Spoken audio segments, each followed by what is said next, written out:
আসসালামু আলাইকুম। তোমাদের প্রথম যেটা ফিজিক্স অ্যাসাইনমেন্ট ছিল ভেক্টরের, আশা করি সেটা তোমরা অলরেডি করে ফেলছো। আজকে আমরা তোমাদের ফিজিক্স সেকেন্ড পার্টের যে অ্যাসাইনমেন্টটা দেওয়া আছে ওটা নিয়ে আলোচনা করব। আমাদের বিষয় কোড হচ্ছে 175, শিরোনাম হচ্ছে তাপগতিবিদ্যা। তাপগতিবিদ্যা অধ্যায় থেকে প্রশ্ন করা হয়েছে, আর ক্রমিক নম্বর হচ্ছে কত? 2। ওকে, আমরা যদি প্রথম প্রশ্নটা পড়ি, এন্ট্রপির মাধ্যমে তাপগতিবিদ্যার দ্বিতীয় সূত্রটা আমাদেরকে লিখতে বলা হয়েছে।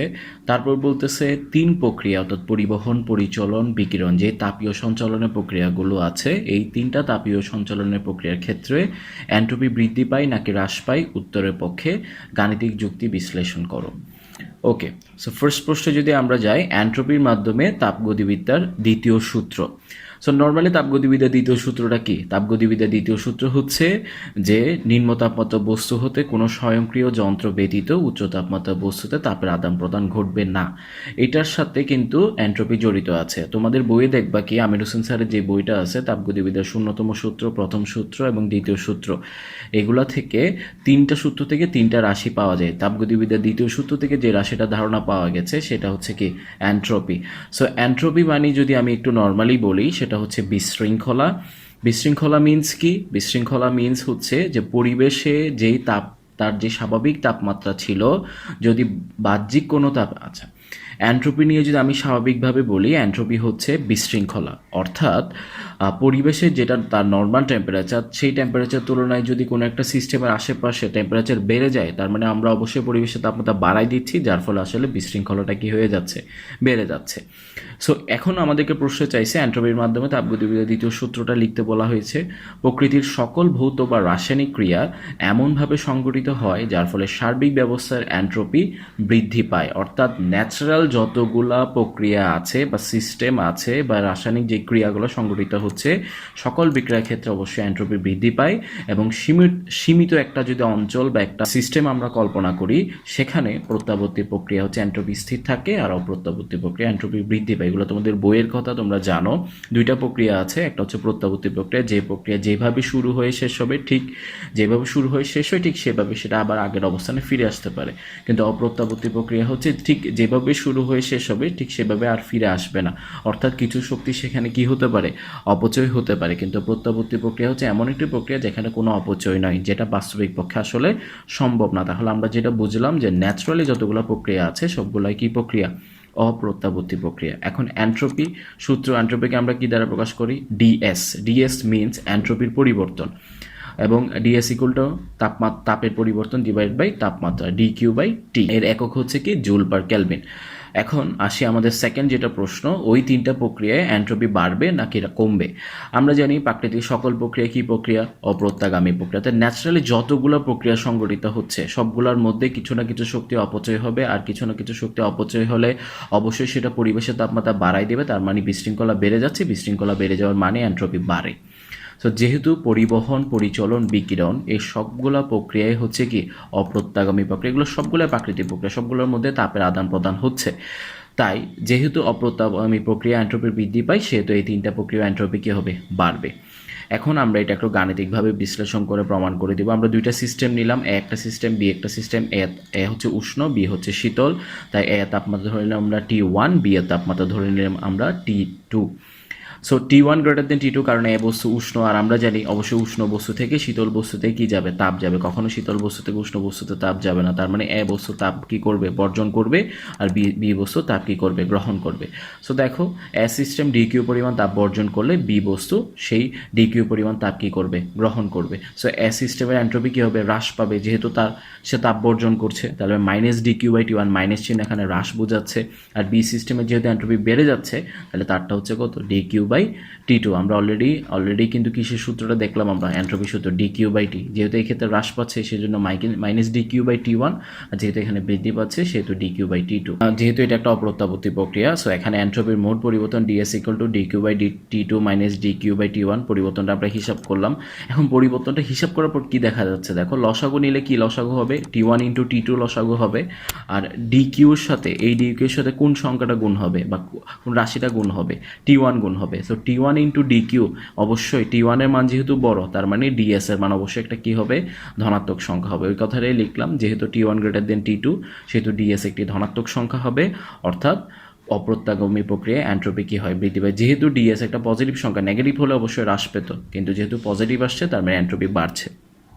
সুতরাং পরিবহন, পরিচালন, বিকিরণ এই 3 প্রক্রিয়ার ক্ষেত্রে এন্ট্রপি কি হয়, বৃদ্ধি পায়। খ নাম্বার প্রশ্নে আমাদেরকে কি বলে, খ নাম্বার প্রশ্ন বলছে ধরো তুমি 27°C তাপমাত্রায় স্বাভাবিক চাপের 1 গ্রাম হাইড্রোজেন গ্যাসের আয়তন সমুষ্ণ প্রক্রিয়া প্রসারিত করে 4 গুণ করলে এতে এন্ট্রপির পরিবর্তন নির্ণয় করো। সিম্পলি প্রশ্নটা হচ্ছে সমষ্ণ প্রক্রিয়া কি নির্ণয় করো, এন্ট্রপির পরিবর্তন নির্ণয় করো। ওকে, সো আমাদেরকে দেওয়া আছে তাপমাত্রা 27, ওটাকে আমরা ডিগ্রি সেলসিয়াসে ক্যালভিনে নিয়ে গেলাম। আদি আয়তন ধরে নিলাম ভি, শেষ আয়তন অবশ্যই 4 গুণ, যেহেতু বলছে 4V। মোলার গ্যাস দ্রব্যকের মান আমরা জানি 8.314 জুল পার মোল পার ক্যালভিন। হাইড্রোজেন গ্যাসের ক্ষেত্রে মোল সংখ্যাটা আমাদের দেয়া নাই, সূত্রে আমাদের মোল সংখ্যা লাগবে, এই কারণে আমরা মোল সংখ্যাটা আগে বের করে নিচ্ছি। মোল সংখ্যার সূত্র হচ্ছে প্রদত্ত ভর ডিভাইডেড বাই আণবিক ভর, m/m। প্রদত্ত ভর দেওয়া আছে 1 গ্রাম, আর আমরা জানি H2 এর আণবিক ভর কত, 2।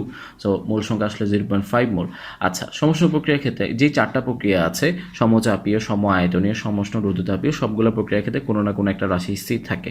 আর আমরা জানি সমষ্ণ প্রক্রিয়ার ক্ষেত্রে কোন রাশিটি স্থির থাকে, তাপমাত্রা। আর মেয়ারের প্রকল্প হতে আমরা এটা জানি যে তাপমাত্রা স্থির থাকলে অভ্যন্তরীণ শক্তিও কি থাকে, স্থির থাকে, তাই ডিইউ হচ্ছে কত, 0।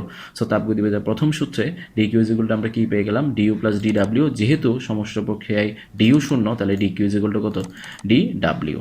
ওকে, সো সমষ্ণ প্রক্রিয়ার কৃতকাজ ডিডাব্লিউ ইকুয়াল টু আমাদের যে সূত্র, এটা তোমাদের বইয়ে দেওয়া আছে, সমষ্ণ প্রক্রিয়ার কৃতকাজ, রুদ্ধতাপীয় প্রক্রিয়ার কৃতকাজ, যেটা সূত্র। সমষ্ণ প্রক্রিয়াটা হচ্ছে NRT লন V2/V1। এন জানো, আর জানো, টি জানো, লন V2/V1ও আমরা জানি, ভি কাটাকাটি গিয়ে যাবে। ডিডাব্লিউ সমান এখান থেকে চলে আসলো কত, 1728.85 এত জুল। ওকে, এখন ডিডাব্লিউ কেন বের করলাম, কারণ দেখো ডিকিউ সমান আসলে ডিডাব্লিউ। এখন আমাদের এন্ট্রপি সূত্র হচ্ছে ডিএসিগুলো ডিকিউ/টি, যেহেতু এটা সমষ্ণ প্রক্রিয়া সেহেতু ডিকিউ জায়গায় আমরা কি লিখতে পারি, ডিডাব্লিউ। মানগুলো বসাই দিলাম, এন্ট্রপির পরিবর্তন চলে আসলো 5.763 জুল পার কেলভিন। ওকে, এরপর চলে যাই আমরা গ নাম্বার প্রশ্নে, সমষ্ণ প্রক্রিয়ার প্রসারিত করার ক্ষেত্রে চাপের পরিবর্তন হবে কিনা, অর্থাৎ সমষ্ণ প্রক্রিয়া যদি আমরা প্রসারিত করি চাপের কোনো পরিবর্তন আসবে কিনা, হাইড্রোজেন গ্যাসের এই প্রসারণে কৃতকাজের মান নির্ণয় করো। এই কৃতকাজটা কিন্তু অলরেডি আমরা বের করে ফেলছি, যাই হোক আবার করা হবে। ক নং প্রশ্নে বলতেছে প্রাথমিক চাপ 1 অ্যাটমসফিয়ার বলাই আছে, আমাদের বায়ু চাপ কত, 1 অ্যাটমসফিয়ার, অথবা প্যাসকেলে নিলে 1.013 × 10⁵ প্যাসকেল। পরিবর্তিত চাপটা, অর্থাৎ চাপের পরিবর্তনটা আমাদেরকে হিসাব করতে বসে, আয়তনগুলো আমরা আগেই ধরে নিয়েছি। সমষ্ণ প্রক্রিয়া আমরা জানি অবশ্যই কার সূত্র মেনে চলে, বয়েলের সূত্র মেনে চলে, এবং সমষ্ণ প্রক্রিয়া তাপমাত্রা স্থির থাকে। সো বয়েলের সূত্রটা কি, P1V1 = P2V2, অথবা এটা না বলে বলতে পারি কি, চাপ এবং আয়তনের কি ধরনের সম্পর্ক, ব্যস্তানুপাতিক সম্পর্ক। এখান থেকে P2টা হিসাব করলাম, কত আসলো, 1/4 অ্যাটমসফিয়ার। তাহলে আগে ছিল 1 অ্যাটমসফিয়ার, এখন হলো 1/4 অ্যাটমসফিয়ার। দ্যাট মিনস চাপ প্রাথমিক চাপের কত, 1/4 হবে, অর্থাৎ অবশ্যই চাপের কি হচ্ছে, পরিবর্তন হচ্ছে। এরপর কৃতকাজ যেটা বের করতে বলেছে, হাইড্রোজেন গ্যাসের সমষ্ণ প্রসারণের কৃতকাজ। সো সমষ্ণ যেটা কৃতকাজের সূত্র W = NRT ln V2/V1, এটা অলরেডি আমরা খ নাম্বার প্রশ্ন কি করেছি, অ্যাপ্লাই করেছি। সো সেম জিনিসটা এখানে, এবং আনসারও কত, সেম 1728.85 জুল। নেক্সট প্রশ্নে যদি আমরা চলে যাই, সমচাপ প্রক্রিয়ায় 1 গ্রাম হাইড্রোজেন গ্যাসের আয়তন 4 গুণ প্রসারণে এন্ট্রপির পরিবর্তন হবে কিনা তা নির্ণয় করে দেখাও। সমচাপ ও সমষ্ণ প্রক্রিয়ায় গ্যাসের এই আয়তন প্রসারণে এন্ট্রপির পরিবর্তন তুলনা করে। এখন একটা নতুন প্রক্রিয়া আসলো, এটা হচ্ছে সমচাপীয় প্রক্রিয়া। সো সমচাপীয় প্রক্রিয়ার ক্ষেত্রে আমরা এন্ট্রপির পরিবর্তনটা হিসাব করব। সমষ্ণটা অলরেডি আমরা বের করেছি খ নম্বর প্রশ্নে, এই যে দেখো 5.763 জুল পার ক্যালভিন, এটার সাথে আমরা একটু তুলনা করব। সো ফার্স্ট অফ অল সমচাপীয় প্রক্রিয়া আমরা জানি কি স্থির থাকে, চাপ স্থির থাকে। কি কি দেওয়া আছে আমাকে, T1 300 কেলভিন দেওয়া আছে, এই দুইটা মান আমরা V1 V2 ধরে নিয়েছি। T2 বের করা হলো, T2 এর মান আসলো 1200 কেলভিন। ঠিক আছে, এটা হচ্ছে চার্লসের সূত্র, V1/T1 = V2/T2। ওকে, এখান থেকে T2 আসলো 1200 কেলভিন। এখন আমাদেরকে সমচাপীয় প্রক্রিয়া কি বের করা লাগবে, এন্ট্রপি বের করা লাগবে। এন্ট্রপির যেটা সূত্র আমাদের সেটা একটু দেখো, স্থির চাপে এন্ট্রপি পরিবর্তন DS = NCP ln T2/T1। এখন প্রশ্ন হচ্ছে সিপি জিনিসটা কি, সিপি হচ্ছে স্থির চাপে মোলার আপেক্ষিক তাপ। তোমরা আপেক্ষিক তাপ চেনো, গ্যাসের ক্ষেত্রে আপেক্ষিক তাপকে দুই ভাগে ভাগ করা হয়, একটা হচ্ছে স্থির চাপে মোলার আপেক্ষিক তাপ, আর একটা হচ্ছে স্থির আয়তনে মোলার আপেক্ষিক তাপ। স্থির চাপে যেটা মোলার আপেক্ষিক তাপ ওটাকে সিপি দ্বারা প্রকাশ করা হয়। ওকে, সো এটা হচ্ছে স্থির চাপের ক্ষেত্রে এন্ট্রপি পরিবর্তনের সূত্র NCP ln T2/T1। সো এটার জন্য আমার কি কি জানা নেই, আমি এখানে সিপি এর মানটা জানি না। সো সিপি এর মানটা আমাদের প্রথমে বের করা লাগবে। টি টুটা কেন বের করে নিয়েছি আগে, এটা আশা করি এখন বুঝতে পারছো যে এখানে টি ওয়ানও লাগবে, আমার টি টুও লাগবে, এই কারণে কিন্তু টি টু এর মানটা আগে বের করে রাখা হয়েছে। ওকে, সো স্থির আয়তনে মোলার আপেক্ষিক তাপের একটা আমরা সূত্র জানি, সিভি সমান হচ্ছে আর বাই গামা মাইনাস ওয়ান। ঠিক আছে, গামা জিনিসটা কি, গামা হচ্ছে সিপি আর সিভি এর অনুপাত, অর্থাৎ স্থির চাপে মোলার আপেক্ষিক তাপ এবং স্থির আয়তনে মোলার আপেক্ষিক তাপের অনুপাতটা হচ্ছে কি গামা। আর হাইড্রোজেন গ্যাস H2 দ্বিপারমাণবিক গ্যাসের ক্ষেত্রে গামার মান হচ্ছে কত 1.4। এগুলো সব তোমরা জানো আশা করি। দ্বিপারমাণবিক গ্যাস, এক পারমাণবিক গ্যাস বা বহু পারমাণবিক গ্যাসের জন্য গামার মান বইয়ে দেওয়া আছে। ওকে, সো আমরা জানি মোলার গ্যাস ধ্রুবক R equal to CP minus CV, ওখান থেকে সিপি সমান আর প্লাস সিভি, সিভি এর যেই সূত্রটা আমরা এখন দেখলাম আর বাই গামা মাইনাস এটা এখানে বসালাম, আর এর মান জানি, গামার মান জানি, বসালাম, কি বের হয়ে গেল, সিপিটা বের হয়ে গেল, যেটা আমাদের এই 1 নং সমীকরণে বসানো লাগবে, ওইটাই আমাদের মিসিং ডাটা ছিল। সো ওটা যেহেতু বের হয়ে গেছে, 1 নং থেকে স্থির চাপে এন্ট্রপির পরিবর্তন মান বসায় দিলাম, এন্ট্রপি পরিবর্তন চলে আসলো কত 20.17 জুল পার কেলভিন।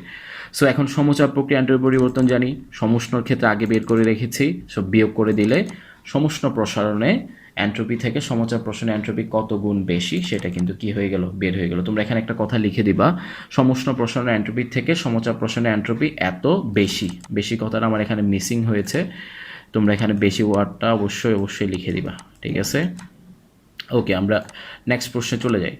নেক্সট প্রশ্নে কি বলা হচ্ছে, নেক্সট প্রশ্নে বলা হচ্ছে কার্নোচক্রের তাপমাত্রা বনাম এন্ট্রপি লেখচিত্রের সাহায্যে অঙ্কন করে বিভিন্ন ধাপ ব্যাখ্যা করো। আমাদের বইয়ে আমরা যেটা কার্নোচক্রটা শিখি ওটা কিন্তু পি ভার্সেস ভি, অর্থাৎ চাপ ভার্সেস আয়তন, বাট আমাদেরকে এখানে কোনটা করতে বলা হয়েছে, আমাদেরকে এখানে করতে বলা হয়েছে তাপমাত্রা বনাম এন্ট্রপির লেখচিত্র। এটাও সোজা, আমরা এক্স অক্ষ বরাবর নিলাম এন্ট্রপি, ওয়াই অক্ষ বরাবর নিলাম তাপমাত্রা, এটা নিয়ে আমরা লেখচিত্রটা কি করব, অঙ্কন করব। তো লেখচিত্রটা যদি একটু বোঝাই তোমাদেরকে, দেখো এ বি সি ডি 4টা পয়েন্ট, এ থেকে বি, ওয়াই অক্ষ বরাবর আছে আমাদের তাপমাত্রা, ওকে, ওয়াই অক্ষ বরাবর হচ্ছে তাপমাত্রা, এক্স অক্ষ বরাবর হচ্ছে এন্ট্রপি। সো দেখো তো এই একটা মান বরাবর এ থেকে বি এর যে রেখাটা, সেই বরাবর যেহেতু তাপমাত্রার একটাই মান, একটাই ফিক্সড মান, সেহেতু আমরা বলতে পারি T1 ইকুয়াল টু T2 অবশ্যই। আর চাইলে দুইটা এ আর বি এর তাপমাত্রা আমরা T1ও ধরে নিতে পারতাম, কারণ যেহেতু তাপমাত্রা আসলে পরিবর্তন হচ্ছে না। আর সি থেকে ডিও দেখো, এখানেও তাপমাত্রার কয়টা মান, একটাই মান, তার মানে এই ক্ষেত্রে আমরা বলতে পারি T3 equal to T4। Okay, so এখন বলো তো যেই প্রক্রিয়ায় তাপমাত্রা কোনো পরিবর্তন হয় না ওটাকে কি প্রক্রিয়া বলা হয়, অবশ্যই সমুষ্ণ প্রক্রিয়া বলা হয়। সো আমরা বুঝে গেলাম এ থেকে বিটা হচ্ছে সমুষ্ণ প্রক্রিয়া, সি থেকে ডিটাও হচ্ছে কি সমুষ্ণ প্রক্রিয়া। এবার আসো বি থেকে সি এর ক্ষেত্রে কি ঘটে, বি থেকে সি এর ক্ষেত্রে দেখলাম কি যে এন্ট্রপি পরিবর্তন হয় না। আচ্ছা এইটা একটু বুঝাই, দেখো এন্ট্রপি ডিএস ইকুয়ালটা আমরা কি জানি, d q by t. So যেহেতু এন্ট্রপি ডিএস এর কোনো পরিবর্তন নাই, তার মানে ডি কিউ এরও আসলে কোনো কি নাই, পরিবর্তন নাই, তার মানে আসলে তাপের কোনো পরিবর্তন হচ্ছে না। ওকে, সো বিসি পথে এবং ডি এ পথে, এই দুইটা পথে তাপের কোনো কি পরিবর্তন নাই। সো কোন প্রক্রিয়া আসলে তাপের পরিবর্তন হয় না, অথবা কোন প্রক্রিয়ায় ডি কিউ বাই টি এই রাশিটা কনস্ট্যান্ট থাকে, অবশ্যই রুদ্ধতাপীয় প্রক্রিয়ায়। সো এই তথ্যগুলোর সাহায্যে আমরা আসলে বুঝে গেলাম যে এখানে দুইটা প্রসেস হচ্ছে সমুষ্ণ আর দুইটা প্রসেস হচ্ছে কি রুদ্ধতাপীয় প্রসেস। ওকে, সো এ থেকে বিতে তাপ কি হয়, শোষণ হয়, Q1 পরিমাণ তাপ শোষণ হচ্ছে, এবং সি থেকে ডিতে যাওয়ার ক্ষেত্রে Q2 পরিমাণ তাপ কি করা হচ্ছে, বর্জন করা হচ্ছে। ঠিক আছে, ওকে, এবার আসি আমরা ধাপগুলো একটু যদি ব্যাখ্যা করি। দেখো প্রথম ধাপ, এই ধাপে এ হতে বিতে যেতে যেহেতু তাপমাত্রার পরিবর্তন হয় না, তার মানে এটা কি প্রক্রিয়া, সমুষ্ণ প্রক্রিয়া। T1 ইকুয়াল টু T2, এ হতে বি বিন্দুতে Q1 পরিমাণ তাপ শোষিত হয়, তাপ যদি শোষণ ঘটে তাহলে অবশ্যই এন্ট্রপি বাড়বে, তাপ বর্জন হলে এন্ট্রপি কমবে, এগুলো তোমরা জানো। সো প্রথম ধাপের জন্য DS1 এন্ট্রপি পরিবর্তন হবে Q1 বাই T1, অথবা যেহেতু আমরা জানি T1 আর T2 সমান, তার মানে এটাকে Q1 বাই T2ও লিখতে পারি, না লিখলেও চলবে, কোনো সমস্যা নেই। এরপর হচ্ছে সেকেন্ড ধাপ, বি থেকে সিতে যেটা হচ্ছে তাপ শক্তির কোনো পরিবর্তন নেই, অলরেডি বুঝালাম যে যেহেতু এন্ট্রপি চেঞ্জ হচ্ছে না, তার মানে তাপ শক্তির কোনো পরিবর্তন নাই, ডিকিউ এর কোনো চেঞ্জ নাই। কিন্তু এই ধাপে তাপমাত্রা কি হয়, হ্রাস পায়। দেখো তো এখানে তাপমাত্রা ছিল এই পয়েন্ট উপরে, বাট যেহেতু T3 নিচে, তার মানে অবশ্যই T3 থেকে বড়। যেহেতু তাপ শক্তি পরিবর্তন হয় না, তার মানে এখানে এন্ট্রপি পরিবর্তন শূন্য, এটা রুদ্ধতাপীয় প্রক্রিয়া, DS2 কত 0, তাপ শক্তি পরিবর্তন হলে এন্ট্রপি পরিবর্তন নাই। তৃতীয় ধাপ যেটা সি থেকে ডিতে, সেখানে আবারই কি আমরা জানি যে তাপমাত্রা কনস্ট্যান্ট, তাপমাত্রা কনস্ট্যান্ট হলো সমুষ্ণ প্রক্রিয়া, কিন্তু এবার কি হচ্ছে, তাপ বর্জন করা হচ্ছে। সো সেই তো একটা কি আসবে, minus DS3 equal to minus Q2 by T3ও লিখতে পারি, বা মাইনাস Q2 বাই T4ও লিখতে পারি, কারণ T3 ইকুয়াল টু কত, T4। ডি থেকে এতে আবার তাপ শক্তির কোনো পরিবর্তন নেই, তার মানে এটা একটা রুদ্ধতাপীয় প্রক্রিয়া। আর অবশ্যই T1 গ্রেটার দেন কি হবে T4, কারণ T4 নিচে আর T1 কোথায়, উপরে। সো এইটাতেও যেহেতু তাপশক্তির কোনো পরিবর্তন নাই, তার মানে এন্ট্রপি পরিবর্তন কত হবে 0। তাহলে এন্ট্রপির মোট পরিবর্তন যদি আমরা হিসাব করি DS1 plus DS2 DS3 DS4 সবগুলো 4টা ধাপের পরিবর্তনগুলো আমরা যোগ করলাম, যার মধ্যে সবথেকে মজার বিষয় হচ্ছে DS2 আর DS4 তো 0ই, ঝামেলা হচ্ছে DS1 এবং DS3 কে নিয়ে। একটা হচ্ছে Q1/T1 আর একটা হচ্ছে -Q2/T3। এখন তোমরা দেখবা, তোমরা যখন অঙ্ক করছো তাপগতিবিদ্যার মধ্যে কার্ণচক্রের ক্ষেত্রে একটা সূত্র তোমরা অ্যাপ্লাই করছো না, Q1/T1 = Q2/T2। এটা শুধুমাত্র কার ক্ষেত্রে প্রযোজ্য? অনলি ফর কার্ণচক্রের ক্ষেত্রে এটা কি প্রযোজ্য। কার্ণচক্রের ক্ষেত্রে হচ্ছে Q/T যেটা, অর্থাৎ তাপশক্তি বা তাপ এবং তাপমাত্রার অনুপাতটা কি থাকে? কনস্ট্যান্ট থাকে। অর্থাৎ যেহেতু আমাদেরকে উদ্দীপকে বা প্রশ্নে বলেই দেওয়া আছে যে এটা কোন চক্র, এটা হচ্ছে অবশ্যই কার্ণচক্র। এবং কার্ণচক্রের ক্ষেত্রে আমরা জানি কি, কোনো একটা প্রক্রিয়া যেখান থেকে শুরু হবে আবার সেখানে এসে কি হবে? শেষ হবে। সো সেক্ষেত্রে অবশ্যই কার্ণচক্রের যে সূত্রটা কিউ এবং টি এর অনুপাত, এটা কি থাকবে? স্থির। তার মানে Q1/T1 এর মান যা আসবে, অবশ্যই Q2/T3 এর মানও কি আসবে? তাই আসবে। অর্থাৎ সে যে পরিমাণ তাপশক্তি সে গ্রহণ করছে, ঠিক সেই পরিমাণ তাপশক্তি সে কিন্তু কি বর্জন করবে। তাহলে এই দুইটা অনুপাত যদি সমান হয়, তাহলে বিয়োগ করলে আসলে বিয়োগফল কত আসবে? 0। আর আমরা এটাও জানি যে কার্ণচক্র বা কার্ণ ইঞ্জিন একটা হচ্ছে কি প্রত্যাগামী প্রক্রিয়া, আর প্রত্যাগামী প্রক্রিয়া মোট এন্ট্রপি পরিবর্তন কি হয়? শূন্য হয়। সেই শূন্যটা আমরা গাণিতিকভাবে প্রুভও করে দিলাম। নেক্সট যেটা প্রশ্ন, সেটাতে বলা হচ্ছে দুইটা গ্রাফ দেখা যাচ্ছে, একটা হচ্ছে চাপ ভার্সেস আয়তন, আর একটা হচ্ছে ভূমি ভার্সেস উচ্চতা। সো ফিগার 1-এর ক্ষেত্রে এন্ট্রপি পরিবর্তন, ফিগার 2 এর ক্ষেত্রে অভিকর্ষ বল দ্বারা কাজ অবস্থানের জন্য নির্বাচিত পথের উপর নির্ভর করে না, এটা আমাদেরকে দেখাতে বলছে। এটা খুবই সোজা প্রশ্ন। প্রথমে আসো ফিগার 1 আঁকলাম আমরা, এ থেকে বি। এইটা হচ্ছে 1 নাম্বার পথ, এটা হচ্ছে 2 নাম্বার পথ।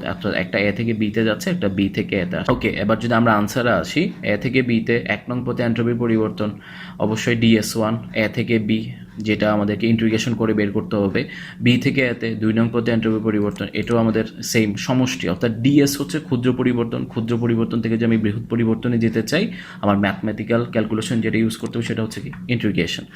আচ্ছা, এখানে লিমিটগুলো যদি খেয়াল করো, এ থেকে বি, তার মানে লোয়ার লিমিট হচ্ছে এ আর আপার লিমিট হচ্ছে বি, আর বি থেকে lower limit b, upper limit a. So যেহেতু এটা একটা প্রত্যাগামী প্রক্রিয়া, আমরা এর আগের প্রশ্ন অলরেডি দেখে ফেলেছি যে প্রত্যাগামী প্রক্রিয়া এন্ট্রপির মোট পরিবর্তন কত? 0। তাহলে দুইটা সবগুলো যোগ করে আনসার কত? 0। তারপর এটাকে পক্ষান্তর করে ওই পাশে পাঠালাম। এরপর ইন্টিগ্রেশনের একটা সূত্র আশা করি তোমরা জানো, সেটা হচ্ছে কি, ধরো এটা একটা ইন্টিগ্রেশন, এটা একটা ফাংশন f(x) যার লিমিট হচ্ছে a থেকে b। এটা সমান আমরা কি লিখতে পারি? মাইনাস যদি চলে আসে এর সামনে, দেখবা লিমিটগুলো চেঞ্জ হয়ে গেছে। যেটা আপার লিমিট ছিল সেটা হয়ে যাবে লোয়ার লিমিট, যেটা লোয়ার লিমিট ছিল সেটা হয়ে যাবে আপার লিমিট। অর্থাৎ এ নিচে ছিল উপরে উঠে গেছে, বি উপরে ছিল নিচে নেমে গেছে। এখানে খেয়াল করো তো, মাইনাস আছে এ উপরে বি নিচে, তো এটাকে আমরা মাইনাসটা তুলে দিয়ে বিটা উপরে এটা নিচে লেখা যায় না? অবশ্যই লেখা যায়। তাহলে কি পেয়ে গেলাম? এ টু বি, অর্থাৎ লিমিটগুলো সেম হয়ে গেল। DS1 = DS2।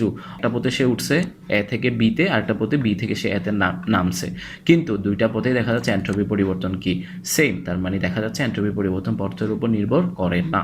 আমাদের যেটা সেকেন্ড ফিগার 2 যেটা, সেটার ক্ষেত্রে কি হয়? সেটার ক্ষেত্রে হচ্ছে ভূমি থেকে যে বি বিন্দুটা আছে ওইটার উচ্চতা আমরা h ধরে নিলাম। এখন এটাও সেম, এ পথে যাচ্ছে বি পথে নিচে আসতেছে। সো অবশ্যই অভিকর্ষের প্রভাবে হিসাব করার ক্ষেত্রে আমরা জানি যেটা হিসাব করবো সেটা হচ্ছে কৃতকাজ, আর কৃতকাজ সমান ব্যয়িত শক্তি। ব্যয়িত শক্তিটা কোনটা? অবশ্যই বিয়োগ শক্তি। বিয়োগ শক্তি হচ্ছে উচ্চতার উপর নির্ভরশীল। সো এ থেকে বিতে উচ্চতা h, বস্তুর ভর ধরে নিলাম m। সো 1 নং পথে W1 = -mgh। মাইনাস কেন লিখলাম? যেহেতু ভূপৃষ্ঠের থেকে উপরে নিয়ে যাচ্ছে, এই কারণে মাইনাস ধরেছি। তোমরা চাইলে উল্টাও করতে পারো, ভবিষ্যৎ থেকে উপরে পজিটিভ ধরতে পারো, উপর থেকে নিচে নেগেটিভ ধরতে পারো, ইট ডাজন্ট ম্যাটার, ঠিক আছে? কিন্তু যে কোনো একটাকে কি নেগেটিভ ধরতে হবে। ওকে, সো যেহেতু দিক ভিন্ন, সো এ থেকে W1 -mgh, ওবার উপর থেকে নিচে আসলাম, তার মানে mgh। এবং আমরা জানি সংরক্ষণশীল বল কি? সংরক্ষণশীল বল হচ্ছে কোনো একটা বস্তুকে যে কোনো পথে ঘুরিয়ে আনা হোক না কেন, যেই বলের ফলে টোটালকৃত কাজটা আসলে কি শূন্য হবে, সেটা হচ্ছে সংরক্ষণশীল বল।